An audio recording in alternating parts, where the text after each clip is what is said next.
بابایشان به همین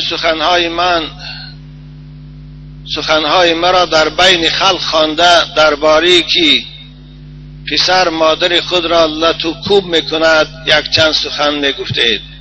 اگر بابایشان چه خیلی که خود شما میگویید حقارتهایی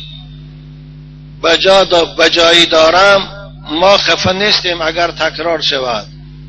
من یک مادر 72 ساله می باشم. پسر کلانی به نام طاهر 19 ساله است. پیش به خودمان خانه کردیم، با خودمان خانهش کردیم، حتی باز آمده طلب پول کرد.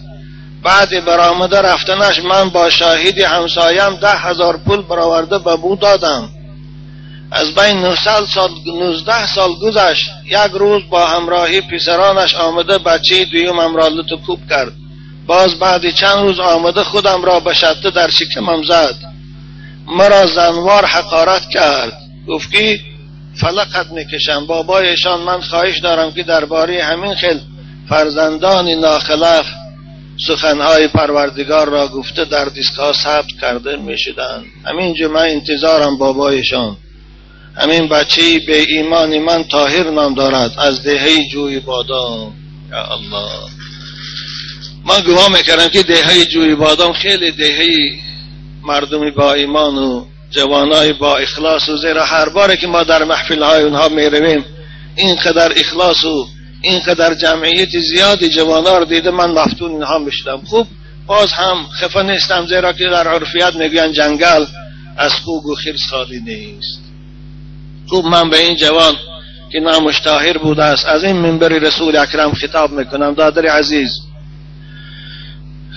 به خاطر این بی‌آدابی که به مادر مهربانت کردی، تو از نگاه اسلام و شریعت عاق هستی. تو از نگاه اسلام محروم از رحمت خدا هستی.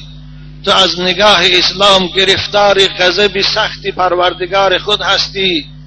تو از نگاه اسلام اگر توبه نکنی انسانی هستی که بوی جنت برای تو حرام است.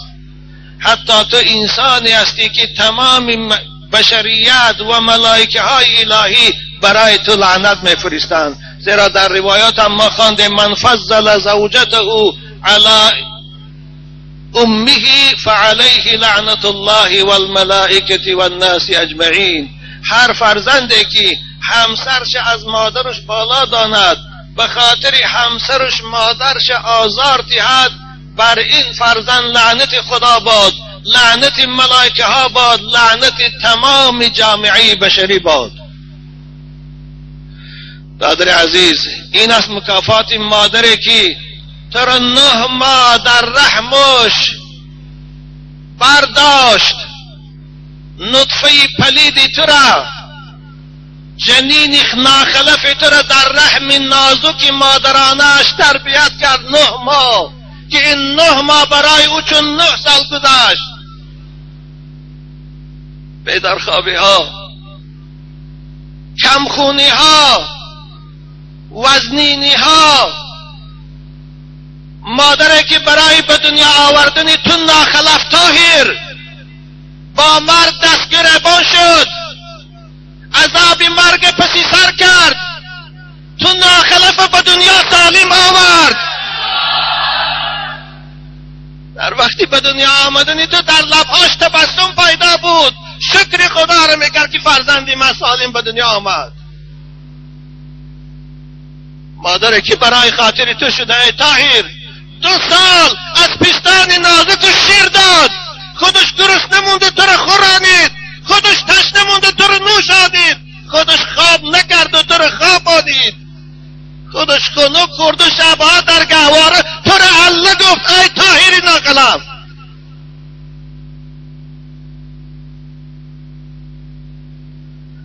مادری که وقتی که تو در حولی بازی میکردی از تماشای تو دنیا لذت میبرد، چهره هاش میشکفت که من بچه دارم. امروز از دست تو ناخلف، از دست تو ناجوان مرد، از دست تو عاق پدر، از دست تو عاق رحمت خدا در شکمش لغت میشکنند.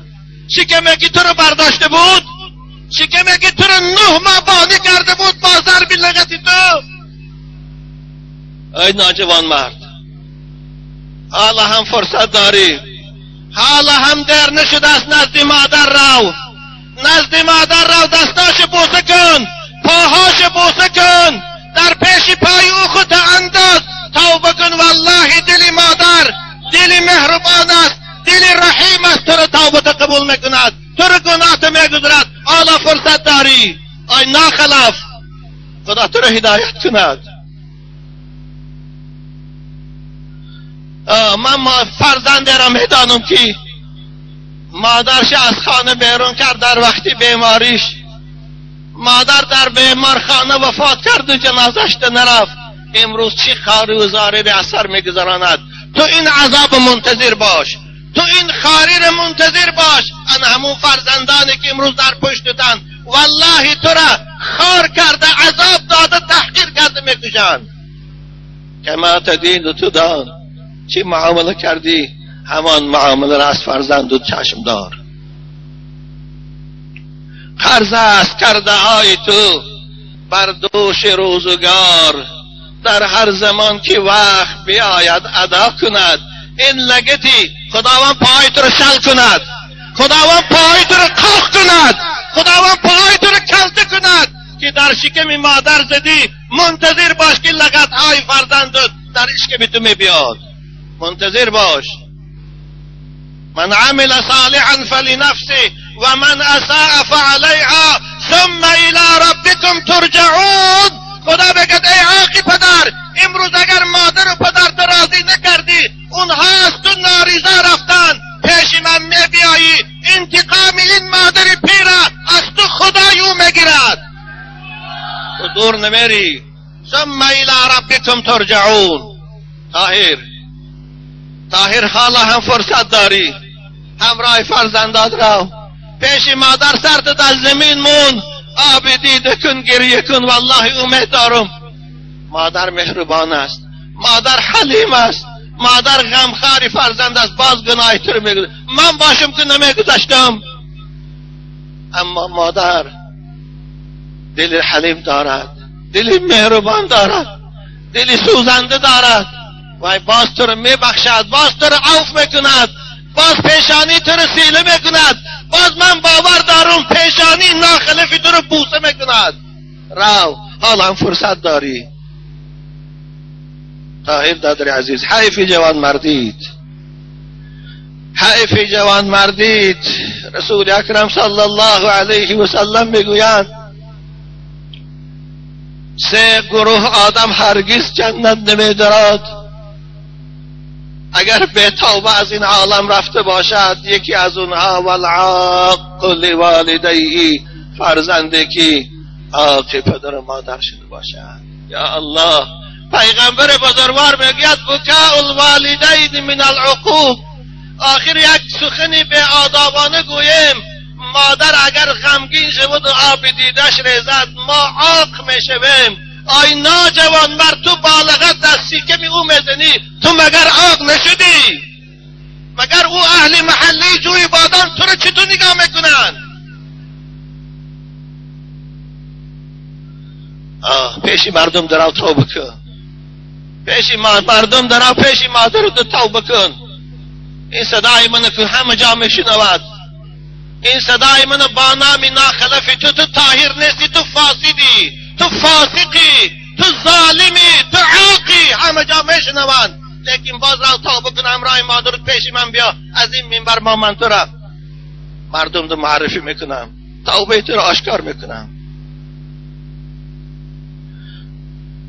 شاید اینجا مادرم عیبدار باشد. پدر و مادرای عزیز، وقتی که فرزند ناخلف تربیت کردید، وقتی که فرزند از مسجد دور کردید، وقتی که فرزند احکام ایمان و اسلام و تعلیمش ندادید، این است جزای ما پدر و مادر. بنابر همین پیغمبر بزرگوار ما و شما را امر میکنن مروا اولادتون بالصلاة و هم ابناء 7 سنین.